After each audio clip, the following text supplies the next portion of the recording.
Hello, my name is Tyler. I am an admissions strategist working in Japan, and welcome to part 2 of this series about the basics, essentials of college admissions. So, in my previous episode, I talked a little bit about the academics and your test scores. The question of can the student succeed in our classrooms was sort of the focus of that particular episode. This episode is going to focus on the other question, and the other question is can this student succeed in our community?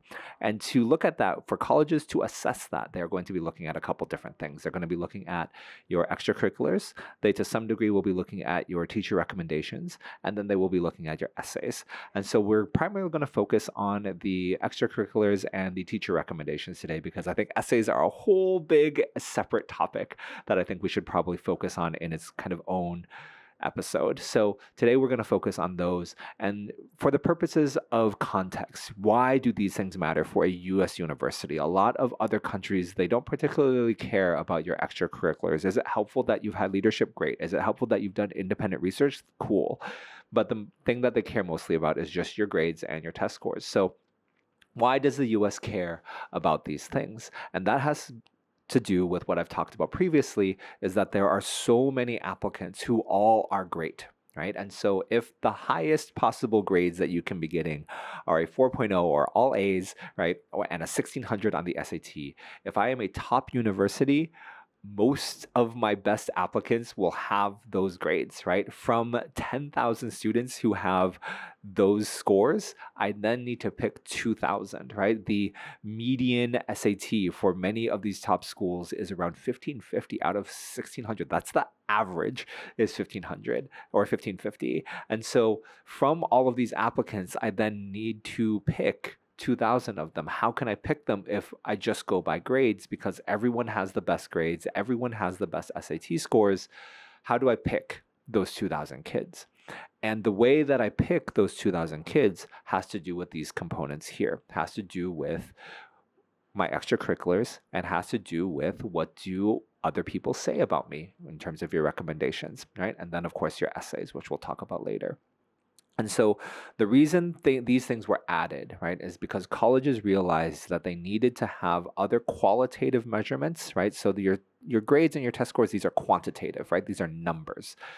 They needed other elements to help them decide on whether or not a student is going to be a good fit. And so the way that they decided to evaluate that is let's add the options and the requirements to submit your extracurricular activities. Now on the Common App, which is the application you will use for most of your US universities, you will have 10 spaces to include your activities.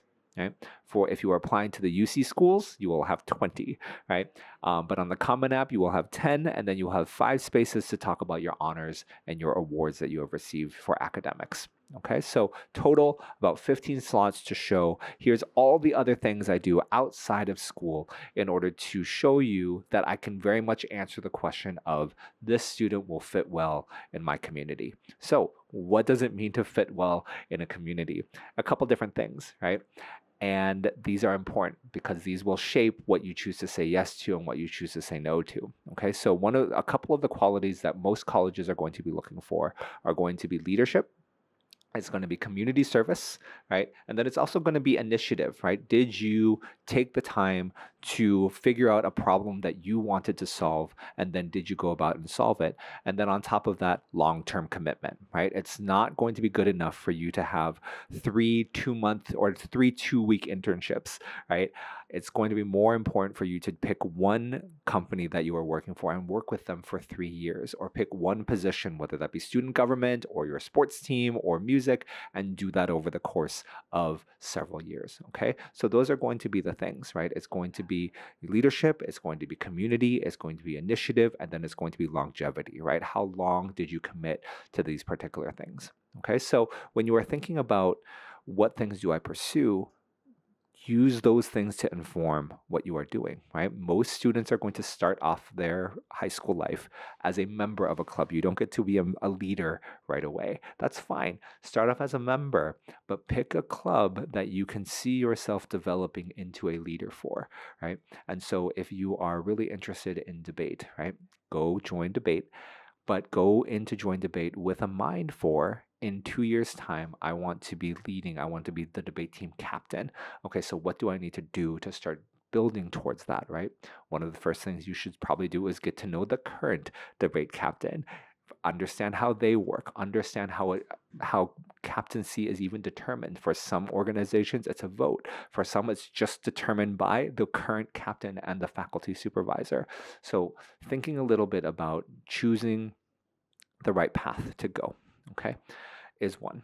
But the other part, perhaps more importantly, right, before we get to a lot of the in-depth strategy about how to make the most of the extracurricular activities that you're started, I think the most important thing to do is figure out what you want to do in the first place. I get a lot of students who come in and they're like, oh, I don't know what I want to do, so I tried 50,000 things. And that's fine as long as you do that early, right? And so I usually break down, especially when it comes to extracurriculars, I break down your 4 years of high school into 4 different categories. So you have your 9th grade, 10th grade, 11th grade, and 12th grade, right? 9th grade is exploration. 10th grade is confirmation. 11th grade is acceleration. And then in 12th grade, it is your application, right? So hopefully that will be something easy for you to remember, right? 9th grade, exploration. 10th grade, confirmation. 11th grade, acceleration. 12th grade, application. And so let me talk about what each of these mean. So in 9th grade, exploration should be pretty obvious. It's pretty straightforward. But the idea of exploration is to actually go out and try a bunch of different things.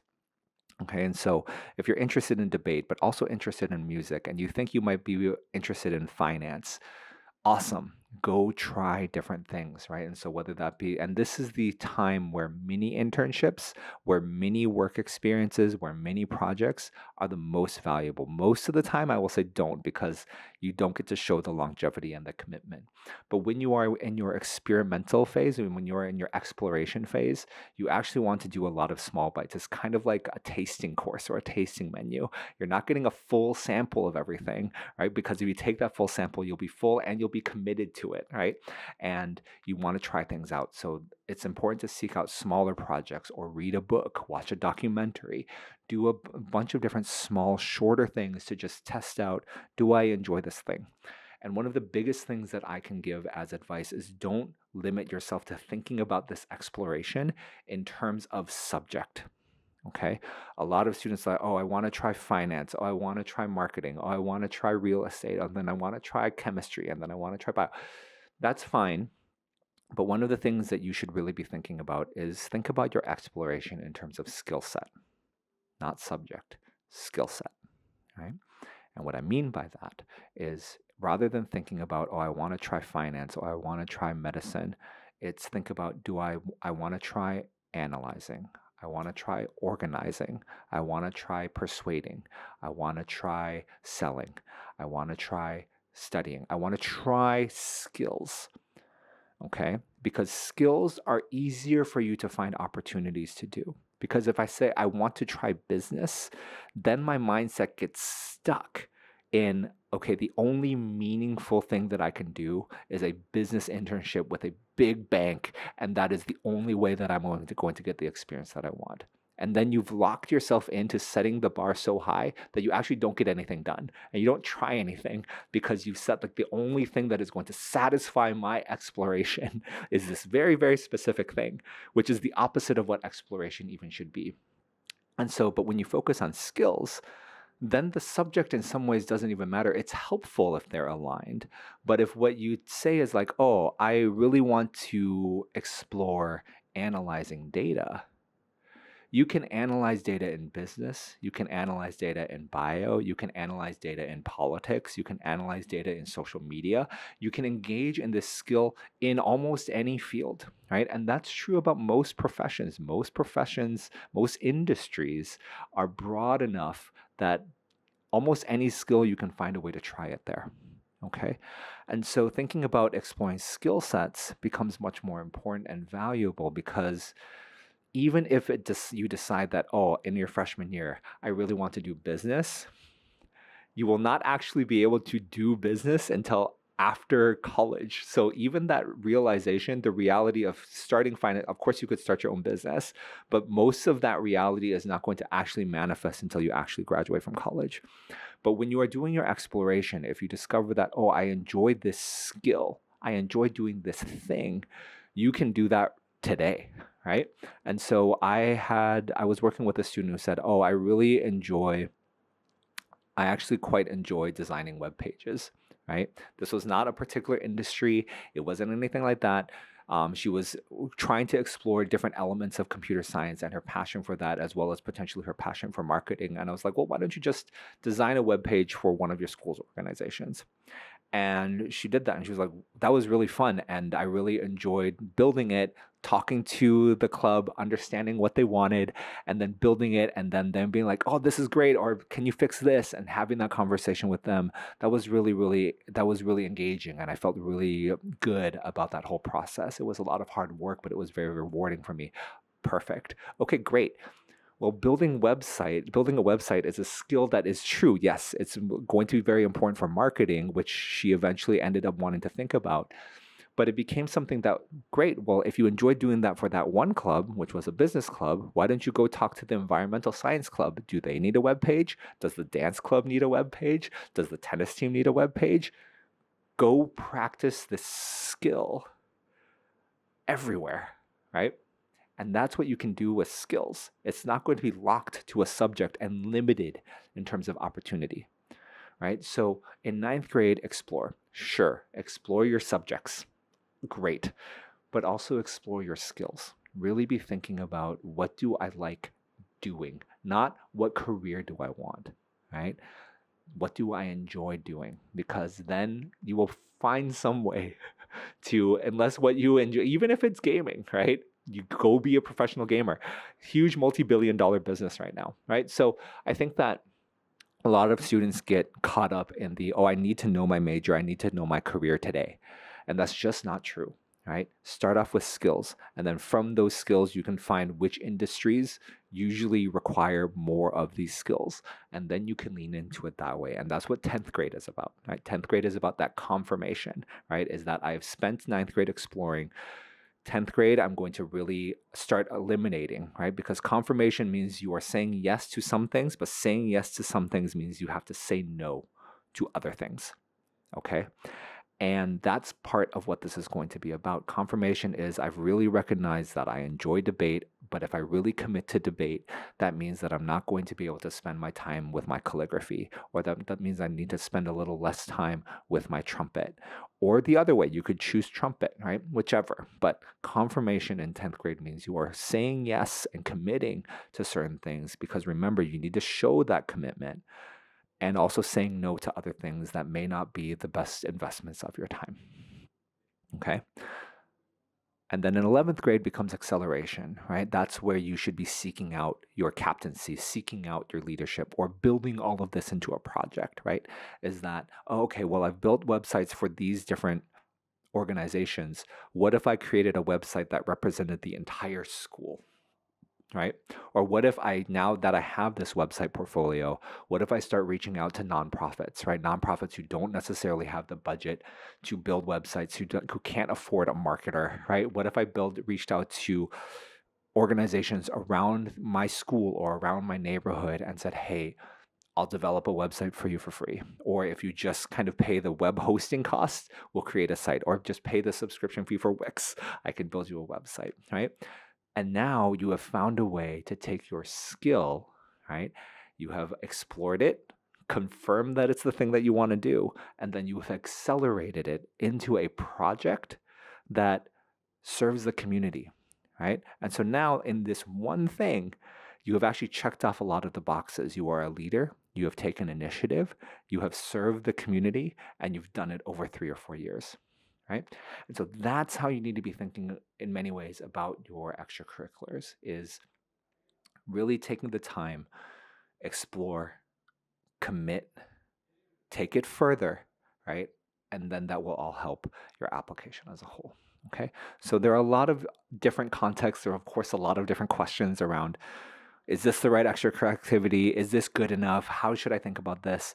And there are answers to all of those different things. But I think in general, the first thing that I would recommend, right? Because if you really believe in what you are doing, if you believe in the activities that you're pursuing or the skills that you are doing, all of this becomes very easy and Admissions officers can tell.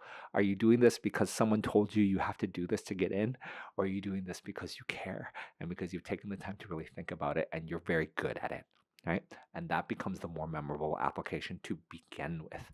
And so I really recommend, especially if you're younger, really thinking about engaging in that process. Now, if you are older, if you're listening to this as a rising senior and you're like, shoot, well, I skipped the first 3 phases and now I'm already in my application stage.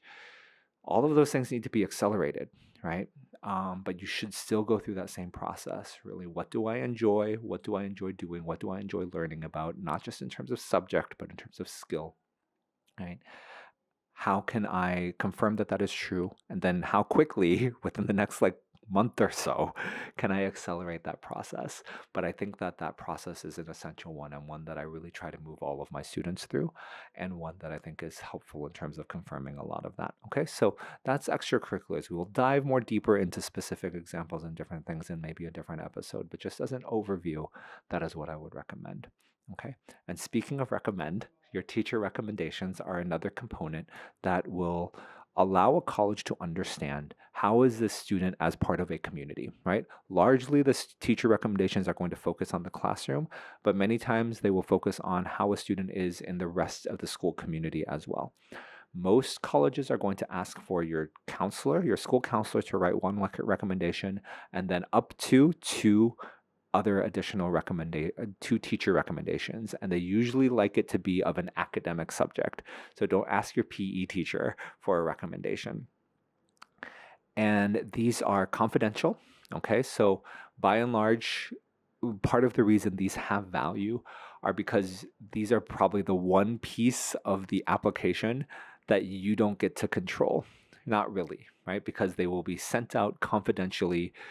You will not have had a chance to read it before it gets sent out. And so colleges can trust that, right? That this is an adult who is familiar with education, who is stating that this student is great in these particular ways.